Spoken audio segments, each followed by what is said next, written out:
item, please. D, unfinished business. There is none listed. All right, thank you. Next item. Moving to item 1 under new business. Requesting commission approval of a sub-grant agreement with Metro Solutions for Michigan Department of Health and Human Services 2026 Regional Perinatal Quality Collaborative Grant to support the RX Kids program. Thank you. Who do we have to speak on this? The doctor.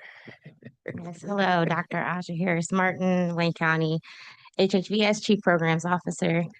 So we are excited that we were reached out again by Metro Solutions. They are the fiduciary for the Southeastern Michigan Perinatal Collaborative. So Michigan, kind of out of MDHHS, has these perinatal collaboratives across the state. SimQuick is ours. Metro Solutions is their fiduciary. We went after the grant last year. They reached out to us this year and offered us funds. If we can relate it to kind of the RX Kids program. This money is not going toward the RX Kids program. This money is going toward our maternal child health program that we have in-house, knowing that RX Kids currently is a one-time program. We are trying to mature and build up our internal maternal child health offering. So once that program kind of ends, if it ends, when we expect it to in 2029, we have things that can continue to support the moms of Wayne County, as well as supporting the current moms of Wayne County that aren't eligible for our RX Kids program. Okay, the RX program, do you have a listing of how many and by what cities that we have? Yes, I do. I have it in front of me today, so I can either leave this here with you all, but it is also always available at rxkids.org. I think when the last time we came in front of this body to present about RX Kids, it was weekly updates. Now we are happy to say that it is almost hourly or daily updates that RX Kids updates their numbers via their website. So currently over $5.4 million of cash has been prescribed to out Wayne County residents. So those are the 6 communities that we are the champion for. We have almost 2,000 families enrolled and almost 1,500 new babies born in the RX Kids program thus far. And what their analysis has been is that it has created a $10.3 million economic impact across those 6 communities and almost 100 jobs created.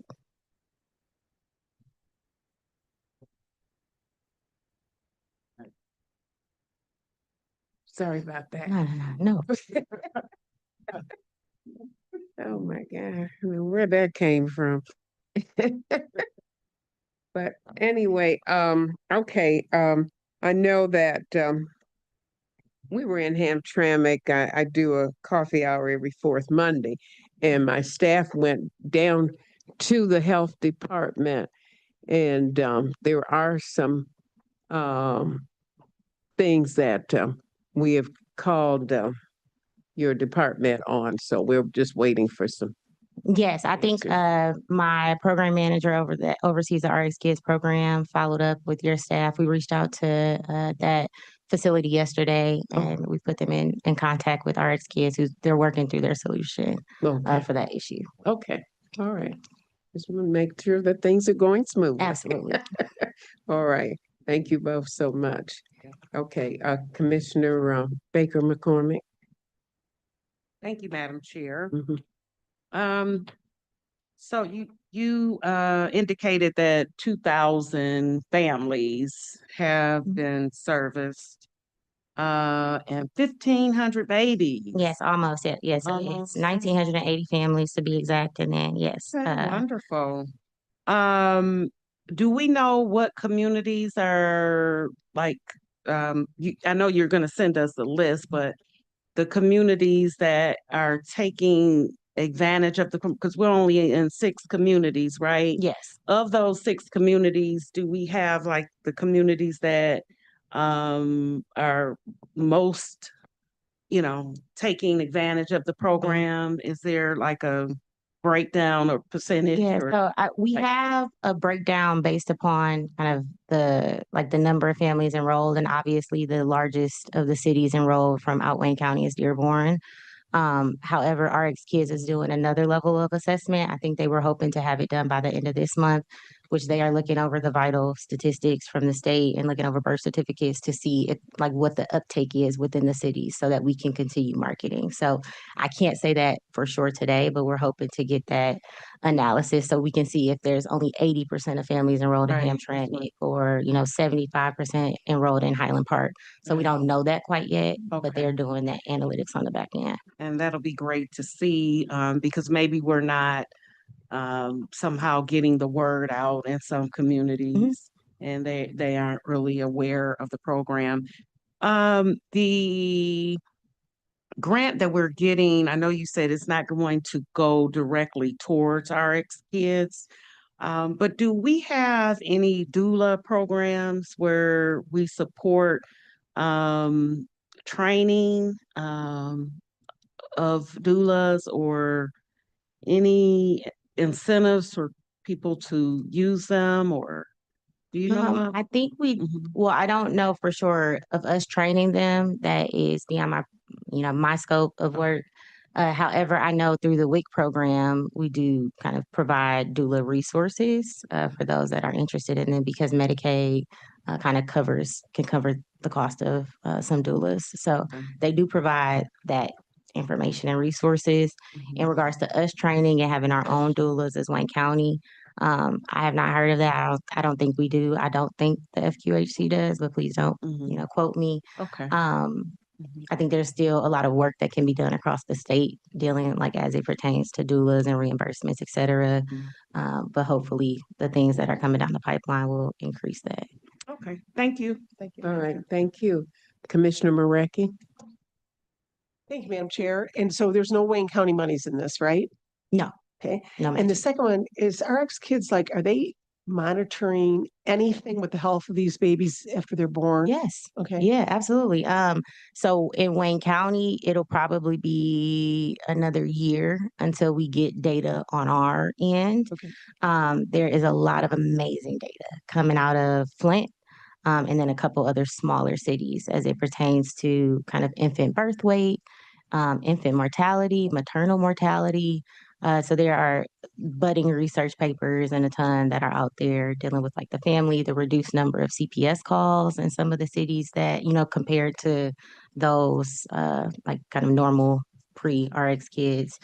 And so we're looking forward to seeing what statistics will come out of our 6 They communities. will compare it to prior RX Kids. Prior RX kids and I think they try to do what's best for that community.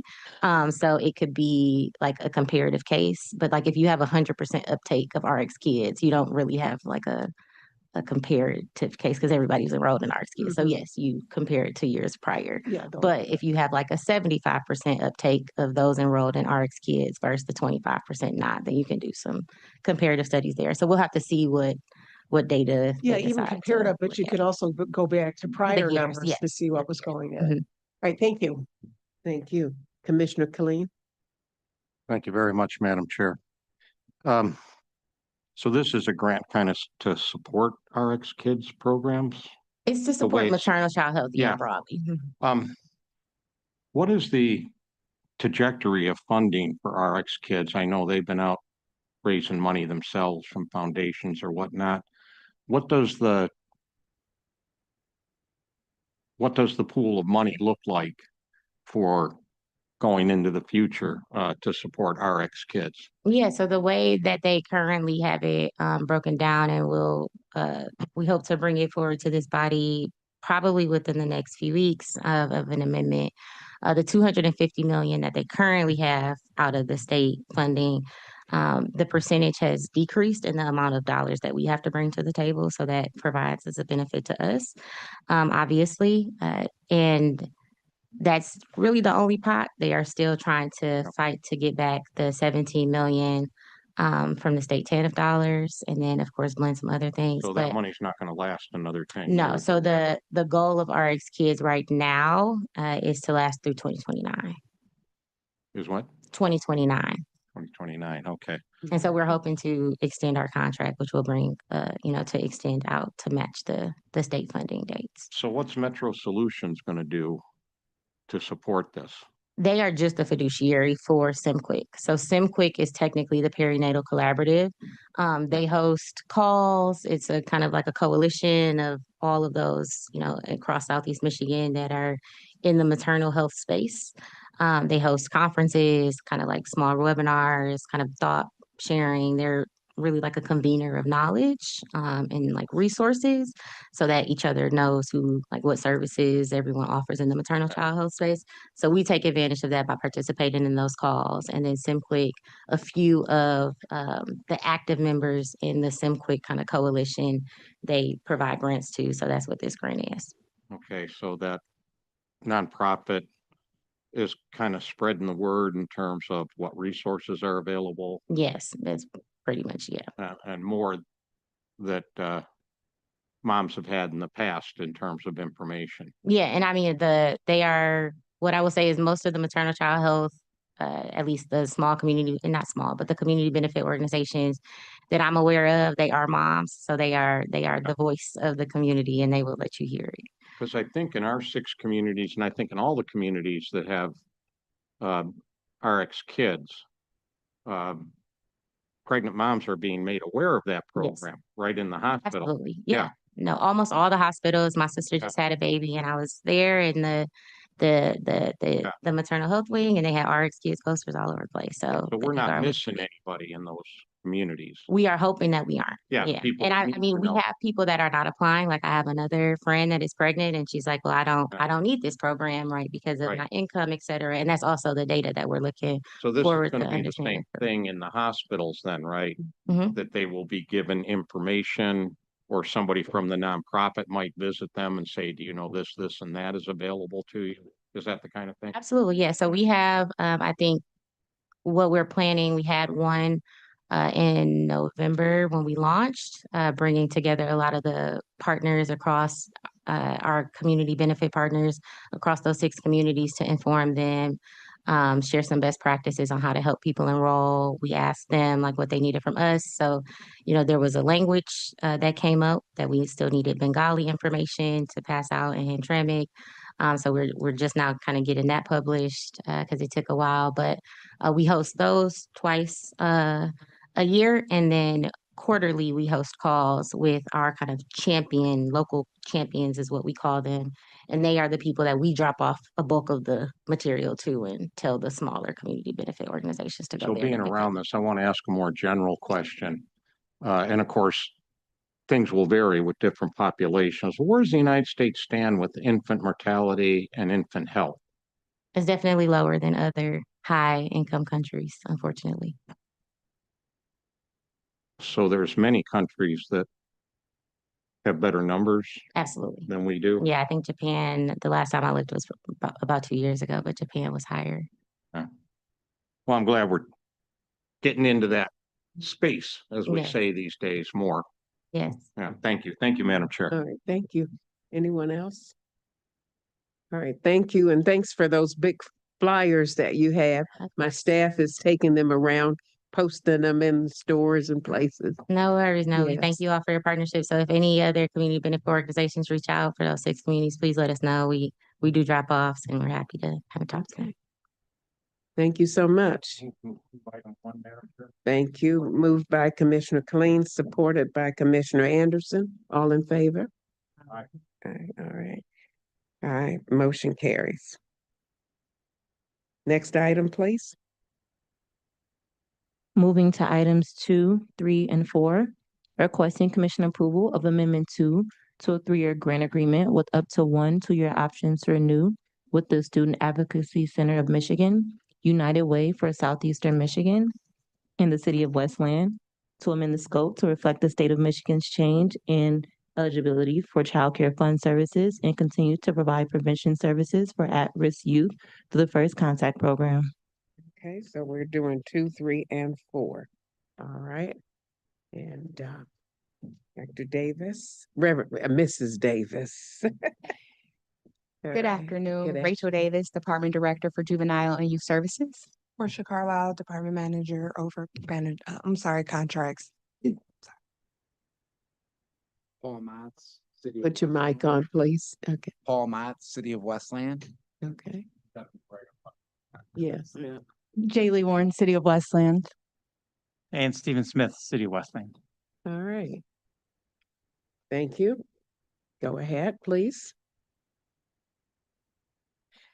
Good afternoon. So we're here today to do a 1-year renewal and add funding for that 1 year to reflect the changes in age from 7 to 17 to 10 to 17 based on the changes by the state. Okay. Commissioner Khalil. Thank you, Madam Chair. Yeah, we had 3 or 4 of these at the last meeting where we're having to change the contracts for YAP. So the way it gets stated, can you go back and just state what the changes in the child care fund? Because it gets stated awkwardly in there where it goes, well, from 7 to 17, and it's like, okay, so what is the practical changes that the state is making to child care fund? So one of the changes is to the age of youth that are eligible for child care fund reimbursement. And that change went from previously it was 7 to 17, and now they have raised that age from 7 to 10. So 7 to 10 years old. No, 10 to 17. Right, right. So it was exactly the floor was previously 7 years old, and now the floor is 10 years old. Now 10 to 17. Does that mean we're going to be seeing fewer people? In this area, they're going to reimburse for ages 10 to 17, and I believe that the state would find other funding vehicles to address youth that need services from 7 to 10. And you indicated one of the changes in child care fund was this. What other changes has the state made to the child care fund? There are several, but for this, There are several, but for Yeah. this, it won't impact our direct funding with our external providers. Will it affect other funding for the county? Not as of now, no. Okay. Okay. Because this is item 2 and 3 and 4 are the same thing with other, just to adjust for what the changes in the child care fund are. So that is thank you. Thank you, Madam Chair. Yes, thank you, Commissioner Marecki. Chair, and thank you for coming today, and I'm glad Westland's here because I would like to hear what happened with the over budget spending with Westland. So as part of the 3-year contract, some years Can you introduce yourself? Oh, I'm sorry. Hi, I'm Paul Mott, City of Westland. I've been Director of Youth Assistance. This is my 20th year. We've had the first contact funding since 2010. As part of like a 3-year contract, if during that contract, if you don't use all your money, you can expend it in future years as part of that contract. And so the case can be held as well if you're overspending, and when the new contract kicks in, you can like get your money back.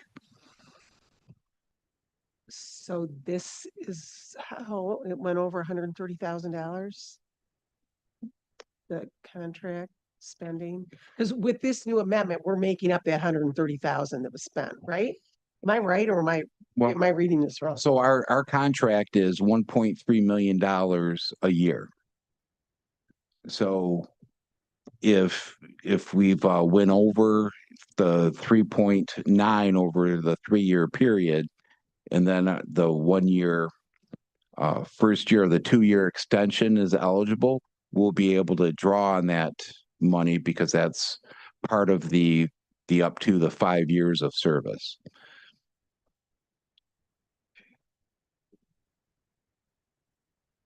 Anybody else? Yeah. All right. So is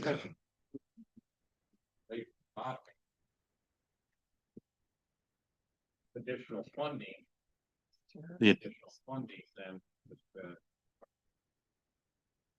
So we're not asking for anything additional. It's just our $1.3 million. For number 4, we're not asking for any increase above our $1.3 million.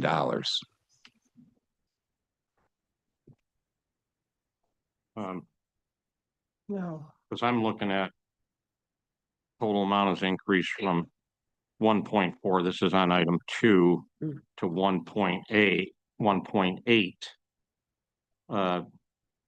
And that kind of sounds like it has something to do with that 3-year contract plus the 2-year extension. Okay, I just need some clarity.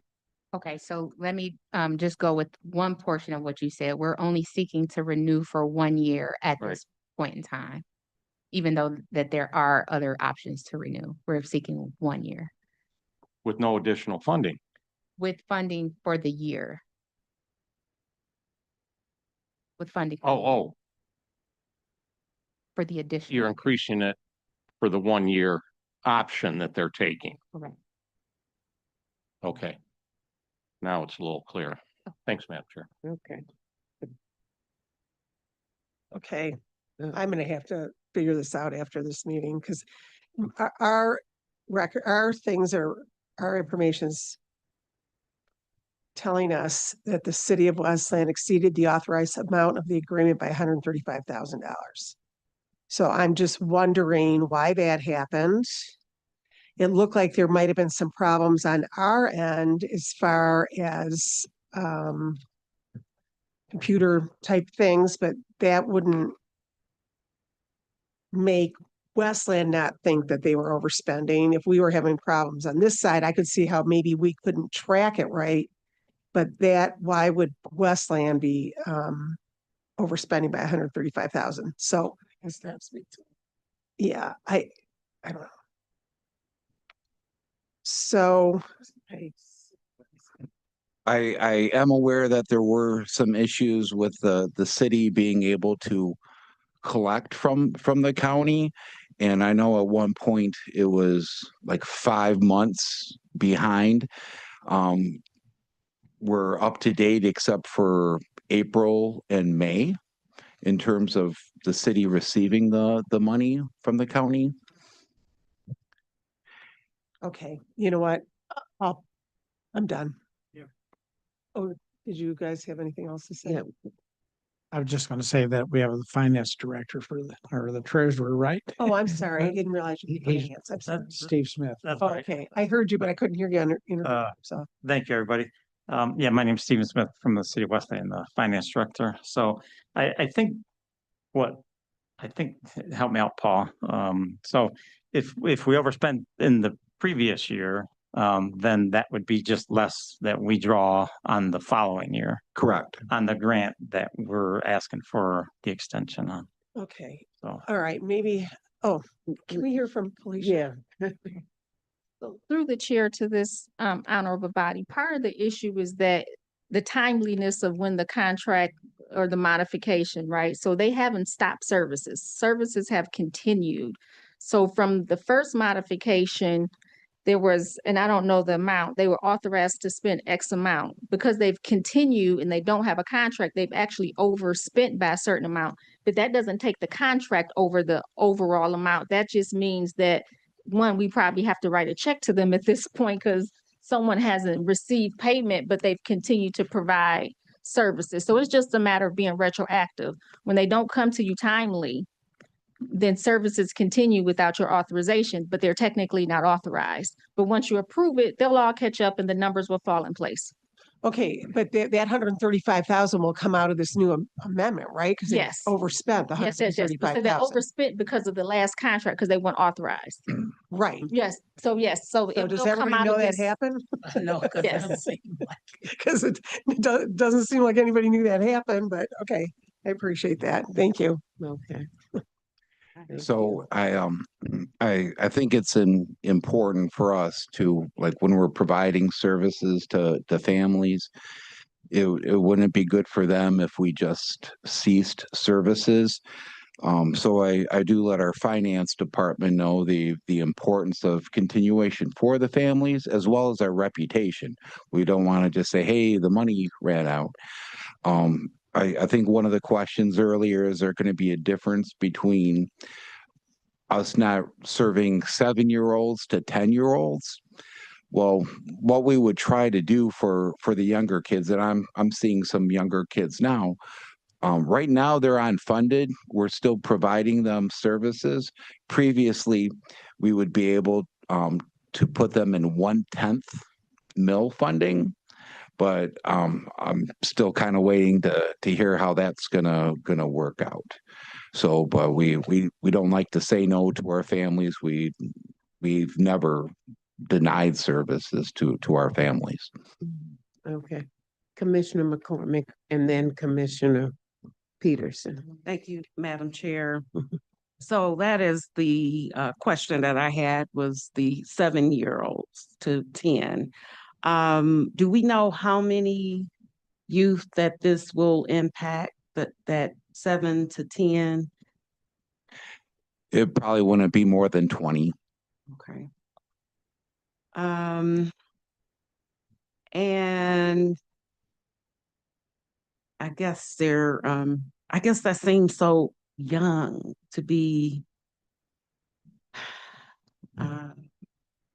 dealing with, these type of issues. And I'm glad that they changed that age span, because I couldn't even imagine a 7-year-old in the same programming arena with 17-year-olds. Well, It's we keep them separate. separate unless it's going to be an activity Yeah. that they can benefit from. Okay. Sometimes some of the services are really more directed to the parents of the Yes, kids, that's and, what and trying to support them and helping to manage the young person's behavior, and dealing with the school, and how to handle things at home, support Yeah. them. And that was the second part of that. Did you work with parents and working with the 7, 8, 9-year-old together?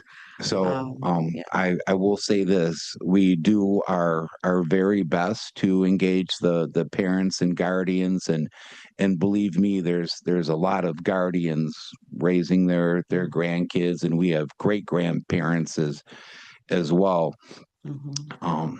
You know, I guess because of my longevity, I can remember a time where parents may not have been happy that their young person was in our program, but they stood by them and they participated and went to the parenting groups. Now it's really hard to get the parents to do much of anything. Mhm. And there were we've increased some of the things we've offered to the families that actually needed help with transportation, getting to and from things. And it's gotten to the point now where, like, our van driver will tell me that, she couldn't turn around in the driveway because there's so many cars. But it's really become more of an issue of kids not being prioritized by their families. And it sounds really bad if I put a general thing on it, but it seems like a lot of the caregivers, I don't want to use the word lazy, but maybe selfish for some of the things, and basically just not prioritizing some of their kids. They're missing out on great opportunities and helping support and connect with their kids and see them grow. So we do have some that really try and make a commitment, but it's far less than it used to be. And would you say that the number of 7-year-olds, it has increased in numbers? Because you said there's about 20, and so did that? So I would probably say no. Most of them, if they come to us when they're that young, it's because their parent may have been a teenager in our program many years ago and remember that it was of some help and support. Sometimes there's still police reports generated from overall kind of minor things, but when the police are getting called a handful of times, then the police want something to happen, and so a referral would be generated at that point. Okay, and the last question, would these 7 to 10-year-olds, is it mostly, would you say, mental health related issues, or what would you?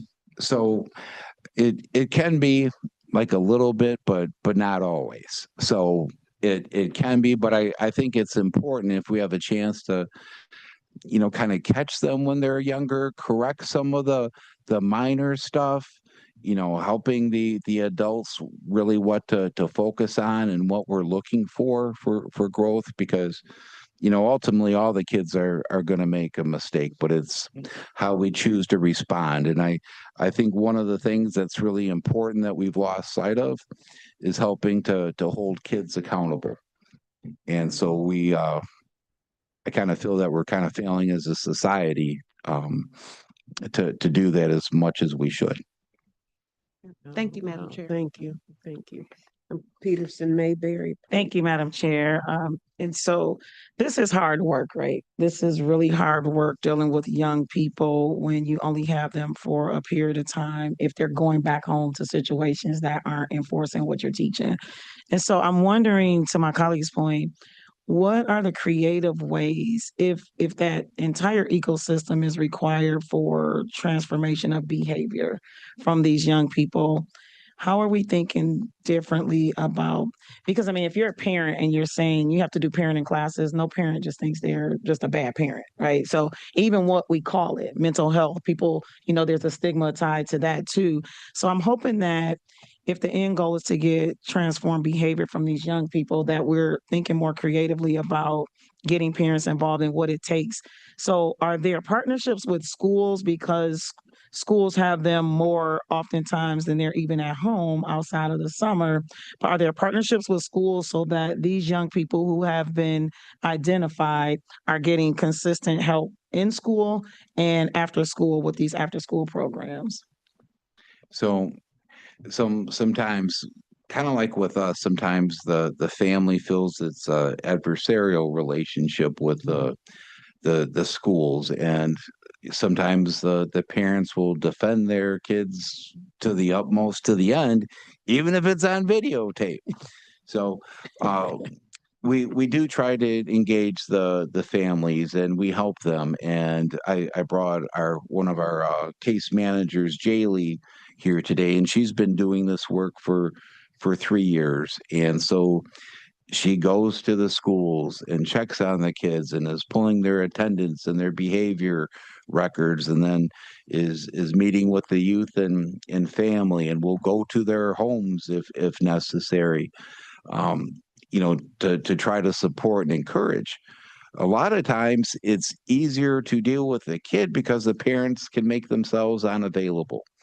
And there are multiple instances of when she's consistently reaching out to the parent and they're just not responding.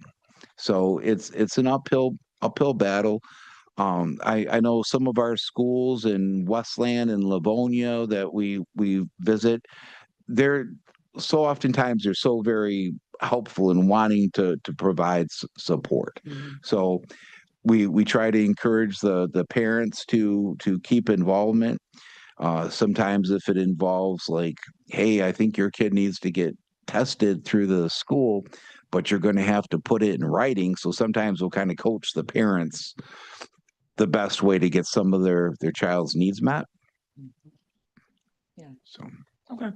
Yeah, I really think, our schools, because we have a lot of this support in the schools, if they can get it in school and get it after school, then the more that you can oversaturate them with love and support and discipline sometimes when it's needed, then I think the end goal, I hate that 7, 8, and 9-year-olds are not included, because I've seen firsthand that age group, if you don't catch them then you catch them one way or another. And so if you can do that earlier, and I don't know where the funding would be, but I would hate for us to, and I know you said you don't do that, but you're speaking just from Westland, but I'm hoping that we're just not taking our hands off of 7, 8, and 9-year-olds, or we're going to get them at 10 anyway. So there are some good programs out there with a nice track record. Strengthening Families comes to mind, and I think our city invested in a grant writer, and so I think that's something we can kind of look at for Westland and our neighboring communities, is to try to maybe expand our services to target that, because I do see the benefit, but that's a key piece to having the parent or the guardian actually attend and involved, because you have to have them there for that. Thank you, Madam Chair. Mhm. Thank you. Thank you all for the work that you're doing. Oh, I'm sorry. Commissioner Anderson. Thank you. Thank you, Madam Chair. Just wanted to, I guess, put a little plug in for the fact that I've attended a lot of these annual meetings, or not a meeting, but actually it's a dinner to recognize these kids that have made progress. And they really do a great job. I think I've been to most of them. and even despite his jokes, he's quite the jokester too when he does his little introduction and everything at the beginning. And he picks on us politicians a little bit. But anyway, it's always in good humor. I would never pick on this board, though. But he's done a great You've done a great job, and I just wanted to say they all have in Westland, and it's very noticeable when you see the people that are there, that there are issues that you're dealing with that they manage to work around or improve the situation, and so it's very touching to see what happens with these kids and the improvements they're making. So I 100% supportive. Thank you. Thank you. Anyone else? Okay. All right. We take all three of them together. So I need a motion and support, please. Moved by Commissioner Anderson, supported by Commissioner Killeen. Mhm. Items 2, 3, and 4. All right.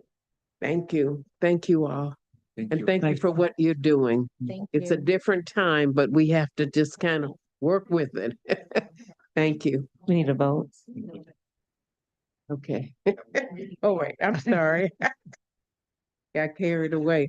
Okay, all in favor? Yeah. Thanks for making the trip down. Okay. Any abstentions or anything? Having done, motion carried. Thank you. Next item. F, such other matters as may be properly submitted before the committee. I don't know of any. Next item. G, public comments. Is there anyone online? There's no one on Zoom indicating that they would like to speak. No one. All right. Thank you. Anyone in the audience would like to speak? Anyone in the audience would like to speak? Hearing none. Next item. Adjournment. It's been moved by Commissioner Marecki, supported by Commissioner Killeen. And we're all in favor. All right. I guess we adjourned, right?